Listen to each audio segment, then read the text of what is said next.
बिस्मिल्लाहिर्रहमानिर्रहीम। अस्सलाम वालेकुम। मैं हूँ मोहम्मद उमैर। स्टूडेंट्स, उम्मीद है आप सब खैरो आफियत से होंगे।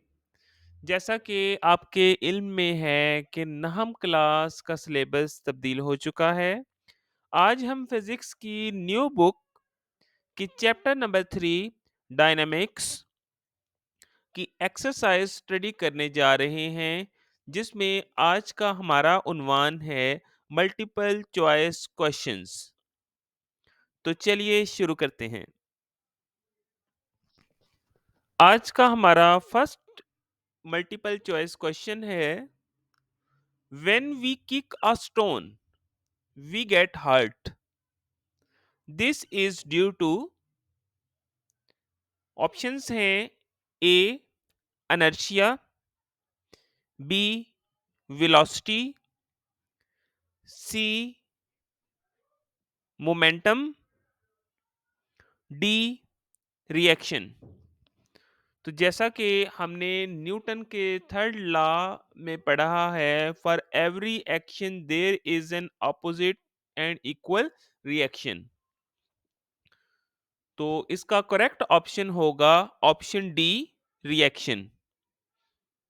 जितनी हम फोर्स लगाएंगे स्टोन पर, इतनी ही रिएक्शन फोर्स लगा रहा है स्टोन हमारे बॉडी पर। तो करेक्ट ऑप्शन है option D. Clear.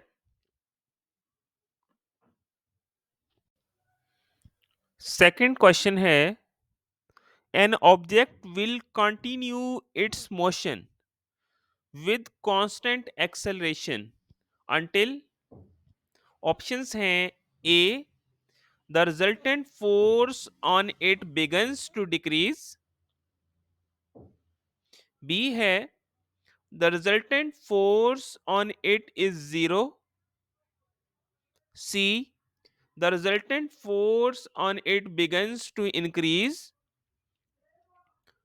Option D है the resultant force is at right angle to tangential velocity।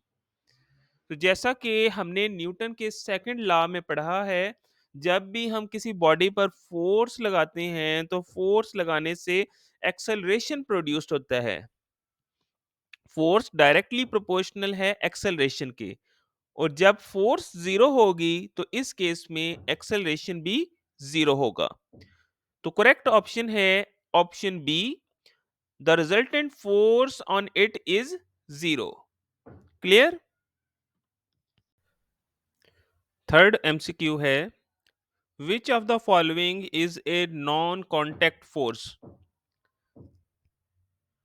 Option A है friction, B air resistance, C electrostatic force, D tension in a string. तो बेटा, जिस तरह आपने non contact force के chapter में हमने स्टडी किया कि नॉन कांटेक्ट फोर्स एक ऐसी फोर्स होती है जिसमें दो बॉडीज फिजिकली इन कांटेक्ट नहीं होती एक दूसरे के। तो इसका करेक्ट ऑप्शन है option C, electrostatic force. Clear.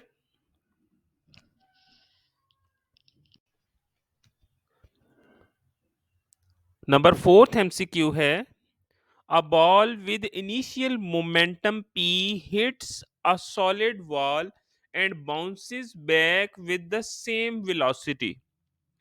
Its momentum p prime after collision will be। Options हैं ए p prime is equal to p prime is equal to minus p prime is equal to 2p, और last option है p is equal to minus 2p। तो यहाँ हमारे पास correct option है p prime is equal to minus p. Clear. Next MCQ है, a particle of mass m moving with a velocity v collides with another particle of the same mass at rest।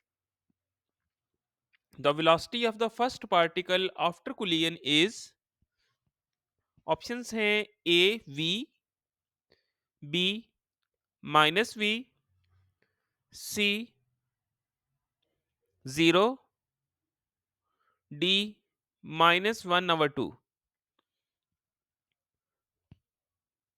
तो बेटा, जिस तरह हम law of conservation of momentum के topic में पढ़ चुके हैं कि जब पहली बॉल दूसरी बॉल के साथ टकराती है जो कि इनिशियली एट रेस्ट में होती है, मींस उसकी वेलोसिटी जीरो होती है। तो टकराने के बाद पहली बॉल की वेलोसिटी दूसरी बॉल में मुंतकिल हो जाती है और पहली बॉल रेस्ट में आ जाती है, तो इसकी वेलोसिटी होगी जीरो। तो करेक्ट ऑप्शन है ऑप्शन सी, जीरो। क्लियर प्यारे बच्चों? आज का हमारा सिक्स्थ एमसीक्यू है, conservation of linear momentum is equivalent to. Options में है Newton's first law of motion, Newton's second law of motion, Newton's third law of motion, none of these. तो correct option है Newton's third law of motion. जैसा कि आप जानते हैं कि conservation of linear momentum direct application है Newton के थर्ड लॉ की, तो यहाँ करेक्ट ऑप्शन बनेगा option C, Newton's third law of motion. Seventh MCQ है, an object with a mass of 5 kg moves at constant velocity of 10 meter per second.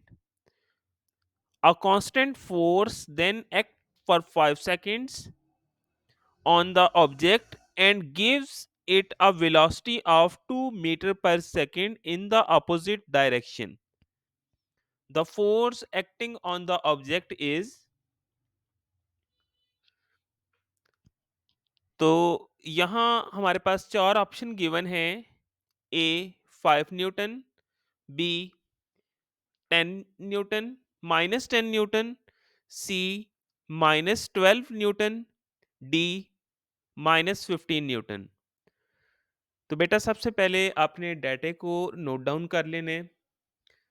Mess M दिया हुआ है 5 kg, initial velocity v i given है 10 metre पर second, time हमारे पास 5 second का है, final velocity V F हमारे पास है 2 मीटर पर second in the opposite direction, जो कि होगी -2 मीटर पर सेकेंड।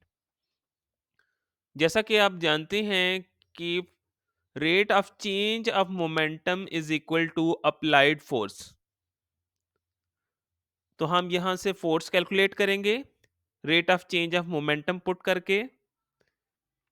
एम की जगह हमने 5 लिखा, इनिशियल वेलोसिटी जो कि हमारे पास है, फाइनल वेलोसिटी और टाइम जब हम इस इक्वेशन में पुट करेंगे तो हमारे पास फोर्स निकलेगी -12 Newton.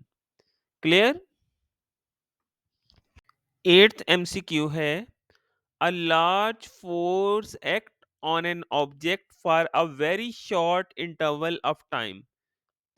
In this case it is easy to determine a magnitude of force, b time interval, c product of force and time, d none of these। तो जैसा कि आपने इम्पल्स के टॉपिक में पढ़ा है कि product of force into time कहलाता है इम्पल्स, तो करेक्ट ऑप्शन है option C, product of force into time. Clear?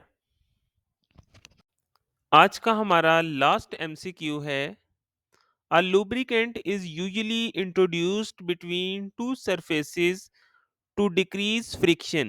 The lubricant A decreases temperature, B act as ball bearings, C prevents direct contact of the surfaces,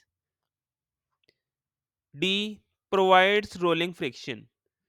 तो यहाँ correct option है prevent direct contact of the surfaces. जैसा कि आप जानते हैं कि solids की फ्रिक्शन लिक्विड्स की निस्बत ज़्यादा होती है, तो हम लिक्विड्स को अप्लाई करते हैं फ्रिक्शन को रिड्यूस करने के लिए। क्लियर? तो करेक्ट ऑप्शन है option C, prevent direct contact of the surfaces.